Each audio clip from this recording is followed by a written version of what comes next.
1 साल से भी ज्यादा समय का वेटिंग पीरियड वाला थार सिर्फ भारत ही नहीं बल्कि विदेशों के अंदर भी काफी डिमांड में है। लेकिन कैसे सेना के लिए बनाए गए इस कार पर पूरी दुनिया का दिल आ गया, इसी स्टोरी को ही आज हम जानने वाले हैं। दोस्तों, दुनिया में दूसरा वर्ल्ड वॉर 1939 से 1945 के बीच में लड़ा गया था और इसी युद्ध के दौरान ही महिंद्रा थार के अस्तित्व में आने की शुरुआत हुई थी। दरअसल ये वॉर जब अपने चरम पर था तब अमेरिका अपने सैनिकों और हथियारों को युद्ध के मैदान में भेजने के लिए फाइटर प्लेन्स और ट्रकों का इस्तेमाल कर रहा था। लेकिन ट्रक और प्लेन्स के साथ में प्रॉब्लम ये थी कि एक तो ये साइज में बड़ा होने की वजह से हर जगह नहीं जा सकते थे और दूसरा ये बहुत ज्यादा महंगे भी थे। ऐसे में अमेरिका को अर्जेंटली एक ऐसे व्हीकल की जरूरत पड़ी जो कि सस्ता, कॉम्पैक्ट और लाइट वेट होने के साथ ही मजबूत भी हो और जरूरत पड़ने पर इस व्हीकल को हवाई जहाज से सीधा युद्ध के मैदान में उतारा जा सके। अब इस जरूरत को पूरा करने के लिए अमेरिकी सेना ने देश भर की करीब 135 ऑटोमोबाइल कंपनी से एक मजबूत 4 व्हील ड्राइव कार के प्रोटोटाइप मॉडल बनाने के लिए कहा। लेकिन चूंकि सेना ने ये प्रोटोटाइप बनाने के लिए सिर्फ 49 दिन का समय दिया था, इसीलिए 135 में से सिर्फ 2 कंपनीज बैंटम और विलीज ओवरलैंड ने ही सेना के इस रिक्वेस्ट पर रिस्पॉन्ड किया था। विलीज का प्रोटोटाइप मॉडल ऑलमोस्ट तैयार था और उसे कंप्लीट करने के लिए उन्होंने सेना से थोड़ा सा समय और मांगा, लेकिन सेना ने उन्हें एक्स्ट्रा टाइम देने के लिए साफ इनकार कर दिया। लेकिन वहीं बैंटम कंपनी की अगर बात करें तो वो 49 दिन के अंदर एक वर्किंग प्रोटोटाइप बनाने में सफल रहे थे और सेना को भी उनकी कार का डिजाइन पसंद आ गया था। लेकिन बैंटम उस समय एक बहुत छोटी कंपनी थी जिसकी प्रोडक्शन कैपेसिटी इतनी नहीं थी कि वो आर्मी की डिमांड को टाइम पर पूरा कर सके। इसीलिए सेना ने बैंटम का वो डिजाइन फोर्ड और विलीज इन दोनों कंपनीज को दे दिया और उनसे कहा गया कि वो इस डिजाइन में अपने हिसाब से बदलाव करके अपने अपने मॉडल को प्रेजेंट करें। इसके बाद से इन दोनों कंपनीज ने आर्मी के सामने इस कार के अपने अपने वर्जन पेश किए, जिन्हें बारीकी से परखने के बाद से विलीज के वर्जन को इस कार का स्टैंडर्ड डिजाइन मान लिया गया। अब चूंकि इस कार के लिए विलीज का डिजाइन फाइनल हुआ था, ऐसे में इसके सभी लीगल राइट्स भी विलेज कंपनी के ही नाम किए गए,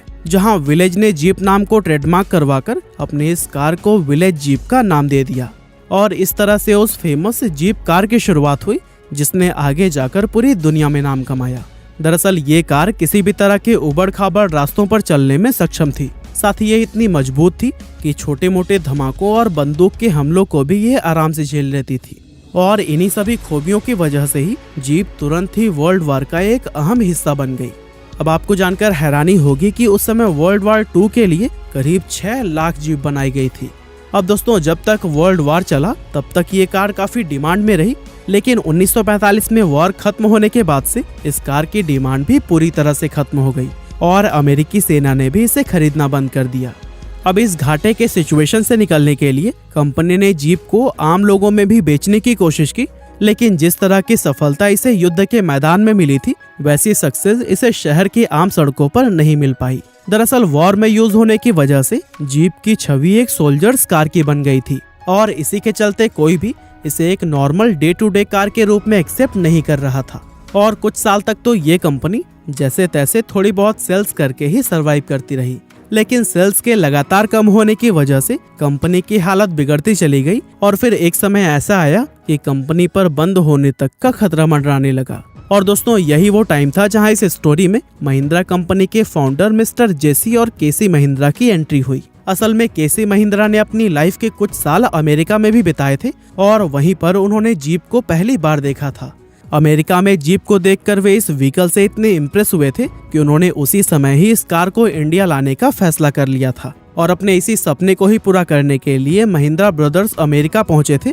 जहां जाकर उन्होंने विलीज कंपनी को अप्रोच किया और कंपनी के साथ जीप के CJ2A मॉडल को इंडिया में इंपोर्ट करने की डील साइन कर ली और इस तरह से 1949 में महिंद्रा ब्रदर्स जीप को भारत लेकर आए। अब वैसे तो जीप एक एवरेज प्राइस वाली कार थी, लेकिन फिर भी इसका प्राइस इतना कम नहीं था कि भारत के आम लोग इसे परचेज कर सके। इसीलिए शुरुआत में ये इंडियन मार्केट के अंदर कुछ खास कमाल नहीं दिखा पाई। लेकिन दोस्तों, जीप के इंडियन मार्केट में फेल होने पर भी महिंद्रा कंपनी ने हार नहीं मानी और साल 1960 की शुरुआत में उन्होंने विलेज कंपनी के साथ में एक और डील साइन की और जीप के CJ3A मॉडल को इंडिया में मैन्युफैक्चर करने का लाइसेंस प्राप्त कर लिया। अब इंडिया में मैन्युफैक्चरिंग शुरू होने से जीप का प्राइस और भी ज्यादा कम हो गया और मैन्युफैक्चरिंग के साथ ही महिंद्रा ने जीप के अंदर कुछ बुनियादी बदलाव भी किए, जैसे कि इसके लेफ्ट हैंड ड्राइव को इंडियन मार्केट के हिसाब से बदलकर राइट हैंड ड्राइव कर दिया गया, क्योंकि इसी की वजह से बहुत से लोग इस कार को इंडिया में परचेज नहीं कर रहे थे।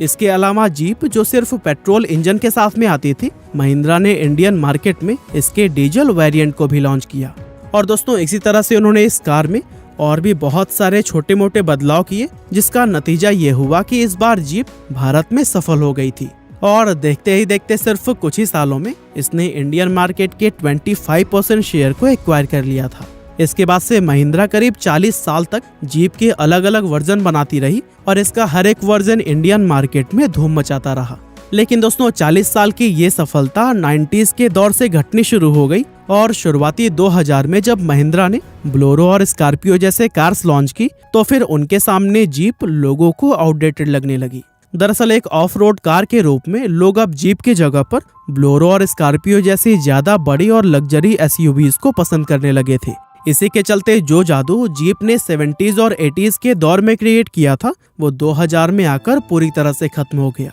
यहाँ तक कि इंडियन आर्मी, जो कि कई दशकों से जीप की एक लॉयल कस्टमर थी, उन्होंने भी जीप की जगह पर मारुति जिप्सी को खरीदना शुरू कर दिया। जीप का इस तरह से फेल होना महिंद्रा के लिए एक बहुत बड़ा झटका था। ऐसे में कंपनी को जल्दी किसी ऐसी ऑफ रोड कार की जरूरत थी जो कि जीप को रिप्लेस कर सके और इस तरह से अक्टूबर 2010 में महिंद्रा कंपनी ने थार को लॉन्च करके जीप को हमेशा के लिए रिप्लेस कर दिया। दरअसल महिंद्रा थार स्कॉर्पियो, मेजर और CJ5 जैसे कार्स के कॉम्बिनेशन से बनी थी, इसीलिए लॉन्च होते ही इसने सभी का ध्यान अपनी तरफ खींच लिया। हालांकि इसके बावजूद भी इस कार को वैसी सफलता नहीं मिल पाई जैसे कि कंपनी ने उम्मीद की थी। इसी के चलते महिंद्रा ने थार की इस फर्स्ट जनरेशन को 2020 में हमेशा के लिए बंद कर दिया और फिर इस कार में कई सारे बड़े बदलाव करके अक्टूबर 2020 में इसकी सेकेंड जनरेशन को भी लॉन्च किया गया। और दोस्तों थार की ये सेकेंड जनरेशन पहले वाले से कहीं ज्यादा अट्रैक्टिव और पावरफुल थी, इसीलिए इस बार लोगों के बीच में थार का जादू चल गया और ये जादू कुछ ऐसे चला कि लॉन्च होते ही ये इंडिया की बेस्ट सेलिंग कार्स में से एक बन गई।